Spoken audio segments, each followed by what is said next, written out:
साथ इस समय राजस्थान की भजनलाल शर्मा सरकार में नवनियुक्त मंत्री राज्यवर्धन सिंह राठौड़ हैं। राठौड़ साहब, बहुत बहुत बधाई हो आपको, पहले तो मंत्री बनने पर।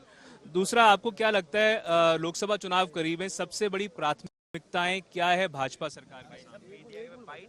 राजस्थान के अंदर जो संकल्प पत्र है उसको हम पूरा करेंगे पूरी तरह से, और देश के अंदर विकसित भारत बनाने का जो लक्ष्य प्रधानमंत्री मोदी जी ने रखा है उसके बहुत महत्वपूर्ण कदम अगले 5 साल में राजस्थान में रखे जाने हैं।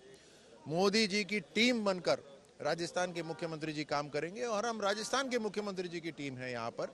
तो निश्चित रूप से राजस्थान की जो सरकार है, राजस्थान के अंदर जो पैसा आ रहा है केंद्र का या राज्य सरकार का, वो एक एक पाई जनता के हित में लगेगा। आपके पास केंद्र मंत्री के तौर पर तजुर्बा है, आपको क्या लगता है कि जो 2019 में से 25 सीटें भाजपा ने गठबंधन में जीती थी, क्या आपको लगता है उसको रिपीट कर पाएगी भाजपा? कारण ये है कि फर्क बहुत बड़ा है और फर्क साफ है। एक तरफ इंडिया अलायंस जो स्वार्थी अलायंस आपस में फूट है, खींचतान है और केवल सेल्फ सर्वाइवल के लिए आ रहे हैं, और दूसरी तरफ प्रधानमंत्री मोदी जी की सरकार है जो देश हित में काम कर रही है और गांव-गांव तक उसका जो लाभ है वो पहुंच रहा है। पिछले 5 साल में फर्क बिल्कुल साफ। 5 साल में क्या बड़ी कमियां आपके हिसाब से रही गहलोत सरकार के दौरान, जिसको प्राथमिक तौर पर प्राथमिकताएं मानते हुए दूर करें? ये कहना बहुत मुश्किल है कि जितनी भी कमियां रही उसमें सबसे बड़ी कमी कौन सी रही। कमियां बहुत सारी रही हैं। मैं इन शॉर्ट ये कह सकता हूं कि कुशासन था, केवल स्वार्थ का राज था, केवल कुछ परिवारों को आगे बढ़ाना था। पैसे इन्होंने जबरदस्त रूप से लूटे, खैर उसके छोड़िए। हम आगे देख रहे हैं और आगे अगले 5 साल मैं आपके माध्यम से बता सकता हूं कि जमकर काम करेंगे, एक संकल्प से काम करेंगे। ये कभी कभी अवसर मिलता है जीवन में बड़ी जिम्मेदारियों का, उस जिम्मेदारी को पूरी तरह से निभाएंगे। Mr. Rathod, do you think that the BJP government in Rajasthan will be able to ensure that the shortcomings of the Gehlot government the government is able to overcome that? 100%, because our method of working is very different. Our philosophy is very different.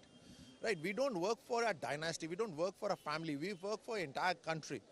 For us, for Bharatiya Janata Party, for Prime Minister Modi, India comes first. So there's a massive difference. So yes, we make schemes that are beneficial. We make schemes that are beneficial for the people. We ensure delivery. We ensure scalability. That is the difference, the major difference. One last question, sir. Mr. Rathod, do you think the new faces that are being seen in the Bhajanlal government, that clearly has an imprint of Narendra Modi, or is there someone else who you would like to give credit for? No. These are collective decisions. These are collective decisions. There's a lot of thinking that goes into selecting people, and there are multiple factors that are taken into account. But ultimately, the delivery is also collective, and the responsibility is also collective. So no one person is entirely responsible. Everybody is there. And therefore, that is the major difference between our party and any other party, the way we deliver, the way we make ourselves accountable. So, like in school, I'm absolutely accountable on a daily basis. Right? Congratulations once again, sir.